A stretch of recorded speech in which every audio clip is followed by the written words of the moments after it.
Kalian pernah nggak sih main Age of Empires 2? Udah di late game, sumber daya melimpah, terus bingung, bikin apa lagi ya? Nah, pasti ada satu unit yang kepikiran, si Hand Cannoneer.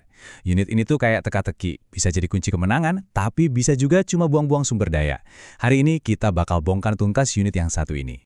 Bahkan, deskripsi resmi di gamenya aja udah kayak ngasih peringatan. Serangan kuat. Wah, kedengarannya mantap kan? Tapi, abis itu ada kata sakti, tetapi tidak akurat. Nah, kata tetapi ini nih yang jadi pusat dari semua drama soal unit ini. Dia janjiin kekuatan, tapi ada risikonya. Jadi, ini kan pertanyaan utamanya. Kita ini lagi investasi ke unit yang bakal membalikan keadaan, atau cuma bakar-bakar emas sama makanan doang? Yuk kita cari tahu, karena jawabannya ternyata nggak sesimpel itu. Oke, supaya kita benar-benar paham sama unit ini, ada satu istilah gaming yang wajib kita tahu, meriam kaca atau gelas kanan. Dan percaya deh, Hand Cannoneer ini definisi paling pas buat istilah itu. Jadi, apa sih meriam kaca itu? Gampangnya, bayangin aja sebuah unit yang serangannya dahsyat banget, tapi badannya ringkih kayak kaca. Mereka bisa hancurin apapun di depan mereka, tapi kalau kesenggol dikit aja, ya pecah. Kuncinya cuma satu, lindungi mereka dan atur posisinya baik-baik. Dan ya, inilah dia Hand Cannoneer. Di satu sisi, serangannya benar-benar bisa bikin bolong barisan infanteri musuh. Tapi di sisi lain, coba aja biarin sekelompok pemanah atau kavaleri ringan nyerang mereka. Udah, hancur lebur. Inilah risiko yang harus kita ambil setiap kali kita bikin mereka. Oke, cukup konsepnya. Sekarang kita masuk ke bagian yang agak nerdy dikit, angka-angkanya. Soalnya, di balik setiap unit yang jago atau cupu, ada statistik yang nyeritain semuanya. Dan cerita statistik Hand Cannoneer ini, wah, menarik banget. Coba kita lihat datanya. Serangan dasar 17 itu gede banget loh, setara sama kavaleri-kavaleri terkuat. Tapi, lihat deh HP-nya, cuma 40. Sebagai perbandingan, Arbalester yang udah di-upgrade penuh, HP-nya juga segitu. Untuk unit semahal ini di Imperial Age, itu tipis banget. Belum lagi biayanya yang butuh makanan sekaligus emas, bikin pusing.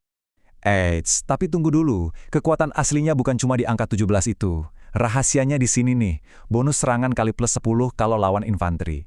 Ini yang mengubah segalanya. Ini alasan kenapa barisan halberdier musuh yang tebel itu bisa kelihatan meleleh di depan mereka.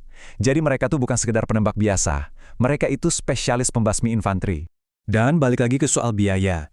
Di late game, emas itu kan berharga banget. Tapi Hand Cannoneer ini juga rakus makanan, sumber daya yang biasanya kita pakai buat kavaleri berat atau upgrade penting lainnya. Jadi kita dihadapkan sama pilihan yang susah, mau bikin kavaleri yang badak atau penembak yang kuat tapi ringkih ini. Oke, kita udah tahu statistiknya. Sekarang pertanyaannya, gimana cara pakainya di medan perang?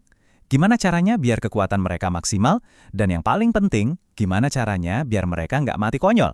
Yuk kita buka buku panduannya. Semua pemain pasti ngebandingin mereka sama Arbalester. Memang, Arbalester lebih murah dan lebih akurat. Tapi, ada satu kondisi di mana Hand Cannoneer jadi juaranya. Pas ngelawan musuh yang punya pierce armor tinggi. Anggap aja, pierce armor itu jaket anti peluru buat panah. Serangan kecil Arbalester bakal mental, tapi serangan gede Hand Cannoneer bakal nembus. Jadi pilihannya tergantung baju zirah musuh. Nah, ini dia daftar unit yang harus dihindari. Elite Skirmisher. Itu loh pelempar lembing. Emang diciptain buat jadi mimpi buruk unit kayak gini. Oneger, si katapel raksasa, bisa ngabisin satu rombongan dalam sekali tembak. Dan yang paling parah, Haskar, prajurit God yang hampir kebal sama serangan tusukan. Ngelawan mereka pakai Hand Cannoneer itu sama aja bunuh diri. Jangan coba-coba.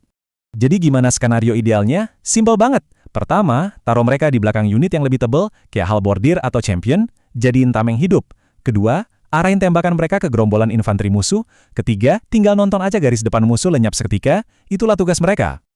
Tadi kan kita ngomongin Hand Cannoneer yang standar. Tapi, ada beberapa peradaban yang punya resep rahasia buat ngubah unit ini dari yang biasa aja jadi monster di medan perang. Yuk kita lihat siapa aja jagoannya. Pertama, Turki. Bonus 25% HP mungkin kedengarannya nggak seberapa, tapi ini ngaruh banget. Tambahan 10 HP itu artinya mereka bisa selamat dari 1 atau 2 panah ekstra. Itu bedanya antara mati langsung sama punya kesempatan buat nembak balik. Meriam kaca mereka jadi sedikit lebih tebel, jadi meriam kristal mungkin ya? Terus ada Spanyol. Mereka nggak bikin Hand Cannoneer jadi lebih tebal, tapi jadi lebih cepat. jauh lebih cepat. Nembak 18% lebih cepat itu ibarat ngubah mereka jadi senapan mesin abad pertengahan. Damage per detiknya langsung meroket, dan infanteri musuh bakal ludes dalam sekejap. Dan ini dia, mungkin yang paling mematikan dari semuanya. Italia. Ingatkan masalah utama mereka yang kita bahas di awal? Nggak akurat?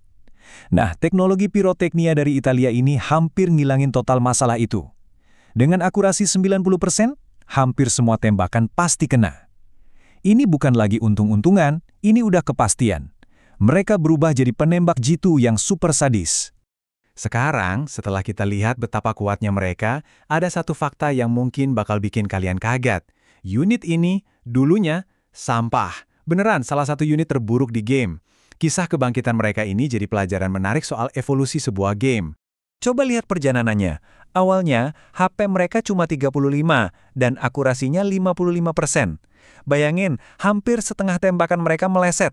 Ya pantas saja nggak ada yang pakai.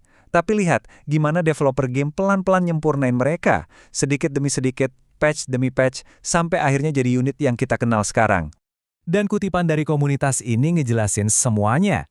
Dulu mereka lebih rapuh dan lebih mahal dari Arbalester, tapi akurasinya payah banget buat ngejustifikasi harganya. Itu kombinasi yang fatal, resep sempurna buat sebuah unit yang ditakdirkan buat dilupain. Dan sebagai penutup, ada satu ironi yang lucu banget. Siapa yang nemuin bubuk mesiu? Orang Cina. Terus, peradaban mana di Age of Empires 2 yang nggak punya hand cannoneer? Betul, Cina. Ini jadi pengingat kalau kadang-kadang keseimbangan game itu lebih penting daripada akurasi sejarah. Jadi, hand cannoneer, apakah kebangkitannya itu hasil dari desain game yang jenius atau cuma kebetulan yang beruntung? Lain kali kalian main dan ragu mau bikin mereka, ingatlah perjalanan unit ini. Apapun pilihan kalian nanti, sekarang kalian udah tahu risikonya dan juga hadiahnya. Makasih banyak udah nonton Kupas Tuntas kali ini.